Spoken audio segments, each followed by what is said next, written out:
Ces services publics, il faut impérativement les maintenir. C'est la garantie en plus du captage de populations nouvelles pour venir s'installer dans nos communes. Parce que la première chose que l'on observe quand on veut venir quelque part, eh bien, ce sont les services. Est-ce qu'il y a un hôpital de proximité? Est-ce qu'il y a des écoles? Est-ce qu'il y a des postes? Est-ce qu'il y a des gendarmeries? Si l'on ferme petit à petit tous ces établissements, eh bien, on se privera bien sûr de cette capacité à maintenir des équilibres de territoire qui sont le maillage et l'histoire même de ce pays qu'est la France. Il s'agit ni plus ni moins que de privatiser ce port. On lui donne une autre appellation, un DSP, une délégation de service public, mais en réalité c'est une privatisation puisque pendant à peu près 35 ans on sera dépossédé de ce bien qui est un bien commun, hein, le port de la commune. Donc de ce capital encore magnifique qu'a Banyuls au-delà de nos propres limites, de nos propres frontières bagnoulenques. Pourquoi? Bien parce que c'est ça. Cette capacité de s'aérer à Banyuls, il y a de l'espace. On n'est pas pris, comme dans d'autres communes, dans l'étau de la multiplication des gens qui y viennent, mais bien ici par un endroit où il y a de la respiration, il y a de la beauté, il y a de l'apaisement, on le voit ce matin. Cette côte vermeille est menacée, elle est un peu, depuis longtemps je le dis, un laboratoire expérimental puisqu'elle conjugue à peu près toutes les activités, puisqu'on parle aujourd'hui du fret ferroviaire, mais le troisième quai, la viticulture, les établissements de santé, eh bien on voit aujourd'hui que tout ça est mis à mal. Le service public, bien sûr, qui était le garant de ces équilibres de territoire, eh bien aujourd'hui il va falloir qu'on les défende. On va continuer ce périple, on se verra. Je crois qu'on peut considérer quand même que, puisque c'est un débat d'orientation budgétaire, que le gouvernement précédent l'avait déjà acté par le non-remplacement d'un fonctionnaire sur deux. On avait moins mis l'accent l'année dernière sur donc, la liquidation, une partie de la liquidation des services publics. J'en étais pas tout à fait content, j'en suis pas plus content aujourd'hui malgré le changement de gouvernement. Je pense que les services publics, il faut les maintenir. Ensuite, là aussi dans ce texte, vous mentionnez que l'activité économique se serait arrêtée au premier trimestre 2012. En réalité, l'activité économique, elle ne s'est pas arrêtée au premier trimestre 2012. Ça ne correspondrait pas uniquement au changement de majorité politique. La crise économique, elle est bien en amont.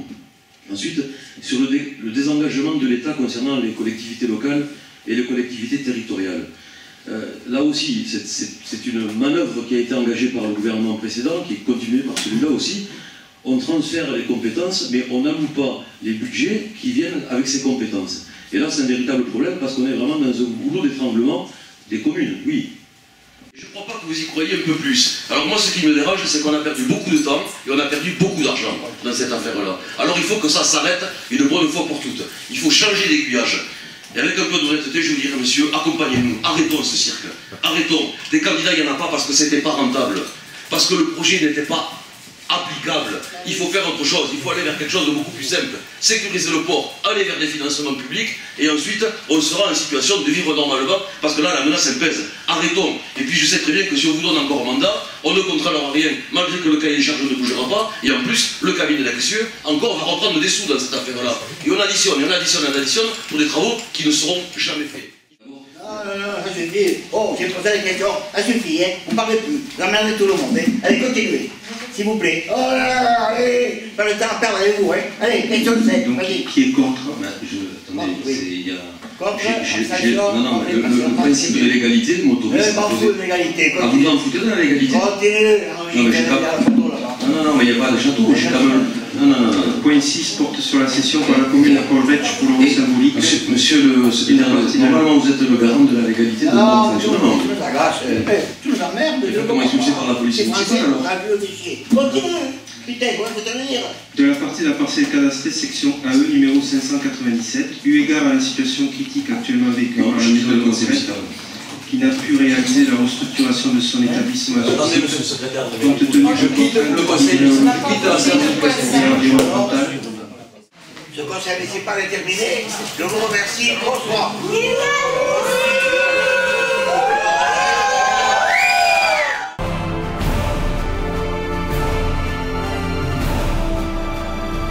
Cette liste de 27 personnes, hommes et femmes, doit apporter à Banyuls un renouveau salutaire après ces 6 années du mandat de M. Red. On espère que les Banyulins vont venir débattre avec nous. Donc ce projet, il n'est pas uniquement que le seul fait d'une équipe, mais de toute une collectivité, de tout un village. Voilà, c'est l'objectif. Petit à petit, on va rentrer dans le sérieux de ce que Banyuls souhaite et ce que nous allons pouvoir proposer en fonction de ses souhaits. Voilà. Après des années de laisser aller, puis c'est surtout une liste ouverte à toutes les bonnes volontés. On a une équipe déjà très soudée et très complète, mais on est totalement ouvert et prêt à accueillir tous ceux qui veulent participer au renouveau de Banyuls.